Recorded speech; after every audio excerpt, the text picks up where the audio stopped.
之後我哋又冇繼續。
上帝點解唔救我媽媽？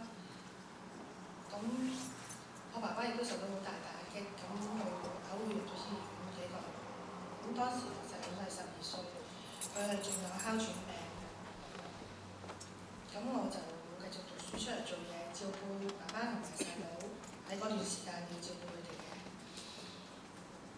咁因為呢啲咁不幸嘅事情，我唔再相信耶穌。咁喺跟住之後，我就求神問卜啦，滿天神佛。但係我最後發覺，根本呢啲嘢係幫我唔到嘅。我終於知道，都係要靠我自己嘅努力去工作，唔可以再信呢啲嘢嘅。喺6年前，我喺工作上面有一個好大嘅衝擊，我要做一個好大嘅決定，咁呢件事好困擾我，令到我情緒好低落。咁我好感謝神，喺嗰段時間我遇上咗一個好有愛心嘅基督徒，佢都係喺我哋呢間教會嘅 Annie。佢好關心我，同埋好有耐性咁聆聽我，仲分享佢嘅見證，同我一齊祈禱。從此之後，我遇到唔開心或者開心嘅事情，我都會同主耶穌傾下偈啦。咁喺舊年，我個女女佢發燒，不停咁樣嘔，足足1個星期，仲時好時壞。當時我都以為唔係好嚴重，就睇咗3次醫生，醫生都覺得佢唔需要入醫院嘅。到咗第7日嘅半夜，我女又是發高燒，不停咁嘔，我真係好擔心。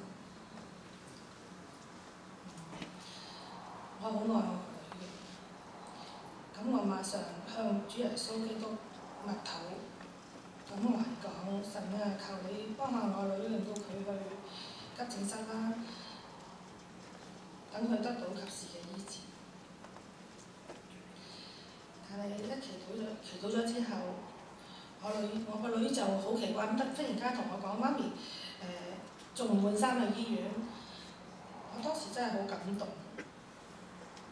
我覺得耶穌聽到我講嘢，仲係立即生效嘅。我祈禱，經過醫生嘅檢查，發覺佢係急性嘅腎炎。係好危險嘅，用咗好多種嘅抗生素，醫生用咗幾個月時間就醫好咗。我知道係主耶穌幫咗我。喺幾個月之前，我放大假，咁我好多機會同阿 Candy 姊妹一齊。當當時我手指發炎，佢每日都同我洗傷口同埋換藥。我覺得佢好錫我，佢好有愛心。咁有一晚我同 Candy 傾偈，我問佢點解會信耶穌，佢分享咗佢同埋佢爹哋嘅見證。我聽咗之後都好感動。阿 Candy 就問我願唔願意而家就決志信主。我當時立即答應，我而家馬上要信主。咁喺第二日，佢就通知黃牧師，安排咗 Doris 兩夫婦去我屋企，將我嘅偶像攞走。喺信咗主之後，佢仲經常提醒我覺得我已經係唔同以前啦。我願意謙卑咗落嚟，讓神帶領我改變。而家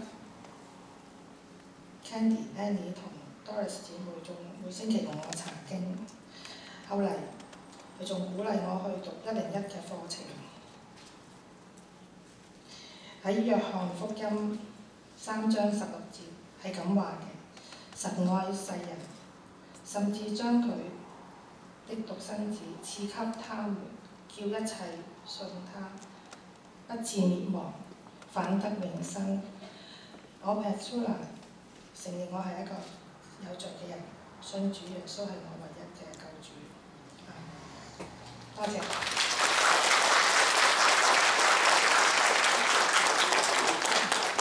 I'll do a very quick translated summary. So basically for Petula, she brought up her mom was actually a Christian, but when she was young, she heard her mom pray every night. But when she was 15, her mom was hit by a car, and at that time she passed away. And so at that time I questioned God, why did you not save my mom? My dad was also hurt, and he went to the hospital for a few months. And at that time, my brother was only 12, and he also has asthma, so I had no choice but to come out and work to take care of my family. Because of these things, I decided not to trust in the Lord back then. So from then on, I searched for different religions, different Buddha or other idols that I've worshipped. But at the end, I found that these did not help me at all. And I finally realized that as long as I work hard, I don't need to believe in this thing anymore. 6 years before, there was a major hurdle in my career. I had to make a very big decision, and it really stressed me out at that time. But thanks be to the Lord, at that time I met a very loving sister, who is Sister Annie, also in our congregation. She really took care of me, had the patience to listen to me, and she shared her testimony with me and prayed with me. From then on, any things that happened in my life, happy or not, I just talk with Jesus and just to share really what I think. Last year, my daughter had a very high fever and keep on vomiting one night for the whole week. Sometimes better, sometimes worse. At that time, I thought it was not very serious. I went to visit the doctor for 3 times already, but they all said that she doesn't need any urgent help. But on the 7th night, in the middle of the night, my daughter once again had a high fever and kept on vomiting. I was very, very stressed. I really love my daughter, so I decided to really pray to God, pray to Jesus to call for help basically. After the prayer, my daughter told me, "Mom, please get changed and we'll go to the hospital." At that time I was very touched because I really felt that Jesus Christ really did listen to my prayer. Through thorough checks at the hospital, it was found out that there was an internal infection of my daughter that was actually pretty serious. And we actually used quite a bit of antibiotics to treat it for a few months in order for her to get well. And through this, I really found that Jesus was the one that would help my daughter get better. few months earlier, I also had a vacation as well. Lots of chances to spend time with Sister Candy, to go hiking. At that time, there was a small accident. My finger was infected. She helped me wash the wound, the infection every day, and really felt at that time that I was really loved. So one night I talked to Candy and asked her, why did you believe in Jesus? So she shared with me her testimony with her daddy. After I listened, I was very touched. And Candy just simply asked me, are you willing to follow Christ at this time? At that time, I already immediately answered yes. Right now, I will believe. So second day, Sister Candy spread the message to Pastor Wong and arranged a time for Doris, Sister Doris, and her husband to take about all the idolatry at my home. After believing in Christ, the Holy Spirit kept on reminding me not to become what I am before, but to humble down and really let God guide my life. And right now, Sister Candy, Annie, and also Doris every week spends time to have a Bible study with me, which is very encouraging. And they also encourage me to take the course one-on-one with Pastor Wong. From John 3:16, he says, "For God so loved the world that he gave his only begotten Son, that whoever shall believe in him shall not perish but have eternal life." So, me, Petrula, truly admit that I am a sinner and that Jesus Christ is the only God and Savior, real God. Amen. And thank you.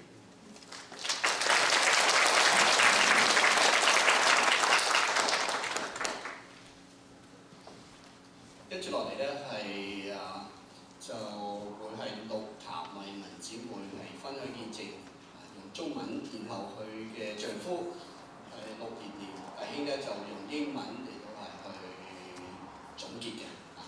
Now we'll have Evelyn Look to share in Chinese, and then her husband Thomas will interpret for her。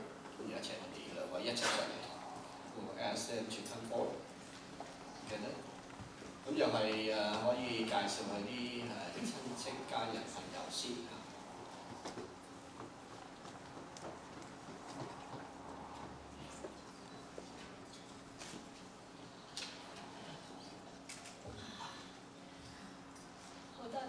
好多謝大家今日喺度分享我嘅喜悅同埋我嘅見證。首先我好開心。因為係企我隔離嘅係與我同行超過30年嘅至愛嘅另一半，台下亦都有我一雙嘅寶貝，小女 Priscilla、小兒 Marcus， 仲有我嘅好朋友 Amy。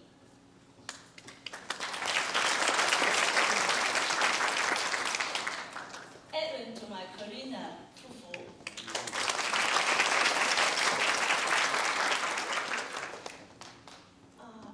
，Anna 喺呢度啊，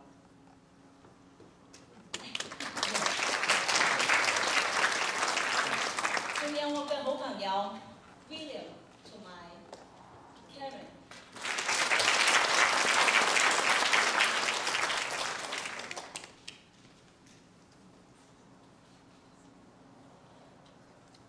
我唔知有冇留到睇sorry， 我嘅好鄰居 Christine，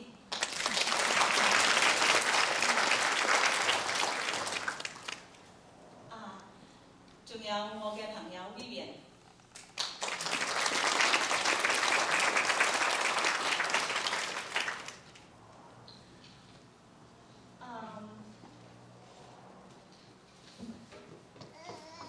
喺2011年嘅4月，經老闆嘅同意之下 ，Thomas 開始咗佢嘅半退休計劃，就係每個禮拜返2日工。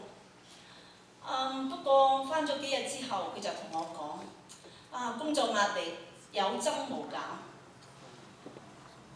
仲有佢就係要喺4月底之前，及時繳交嗰個嘅報稅表啊，所以佢好趕好忙。超過48個鐘頭冇好好咁休息，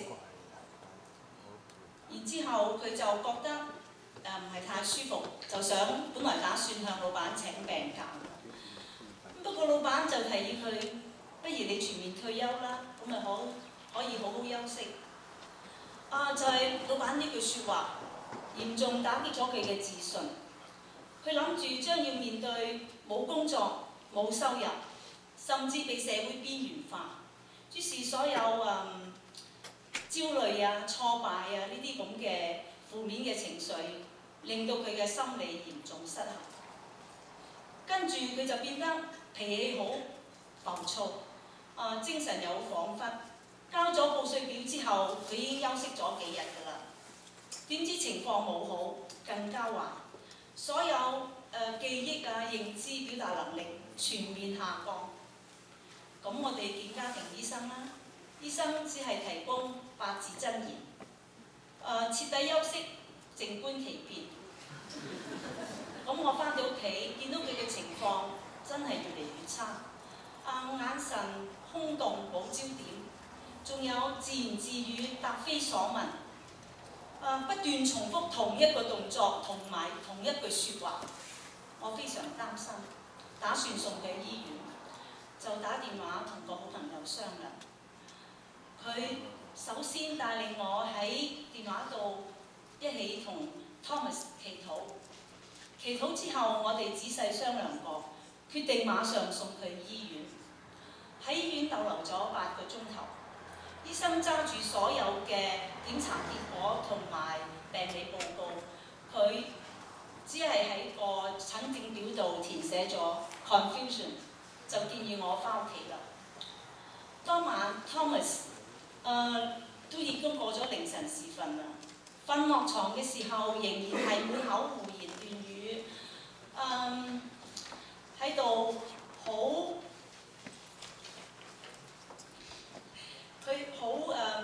好難同我一啲都溝通唔到，我完全冇辦法只可以掌握到係咩狀況。佢瞓着之後，我就有機會重整自己嘅思緒。我喺度諗，一個咁健康、咁樂觀嘅人，為咗全家營役大半生之後，竟然落得一個精神錯亂嘅評價。聽日嘅情況會係點呢？我唔知道應該自己點樣去幫佢盡快恢復佢嘅健康，又或者我應該點樣去到盡快裝備好自己，面對日後更加差嘅局面。呢一連串嘅問題困擾住我，但係我揾唔到答案。突然間腦海冒起一句説話，就係人嘅盡頭就係神嘅開始。好啊！我就試下向主宰天地嘅神求助啦。我就話：神啊，如果你係公平正義嘅話，請你將屬於我嘅嘢俾翻我。我需要嘅淨係一個神智正常嘅 Thomas。如果你能夠盡快將身心健康嘅 Thomas 俾翻我，除咗我對仔女，我願意付出所有屬於我自己嘅嘢作為交換。跟住我就係坐佢側邊守望住佢，好奇怪，佢保持同一個睡姿，喐都唔喐，連呼吸聲都係幾乎冇嘅。大約11個鐘頭之後，佢先伸個大懶腰，瞓得好舒服啊！跟住就張開佢嘅眼，喺一個剎那，我就立刻捕捉到扣人心弦嘅一刻。我知道神已經應允咗我嘅祈求。跟住佢慢慢張開，就張開隻眼同我用好平常嘅眼神同我打招呼。我嘴裏邊大聲回應 Welcome home。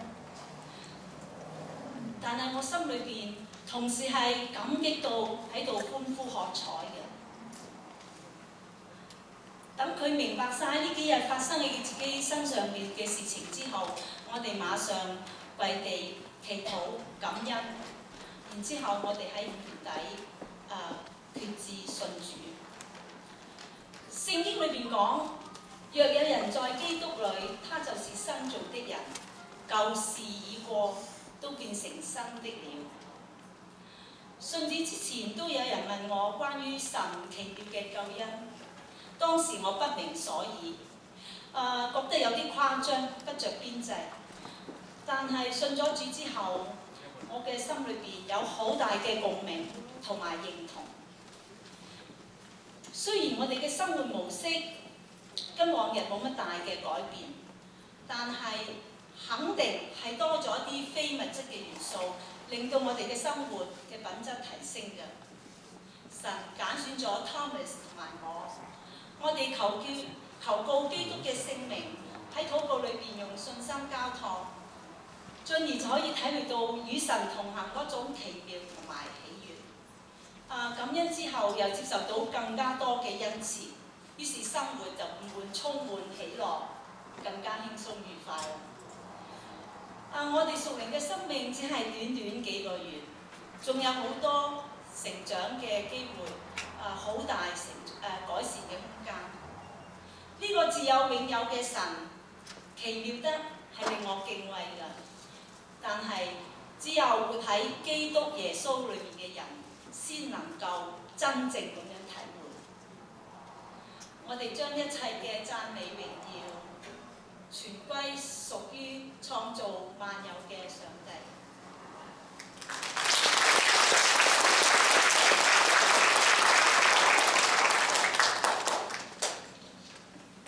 So you have heard loud and clear from what my wife had just said about me.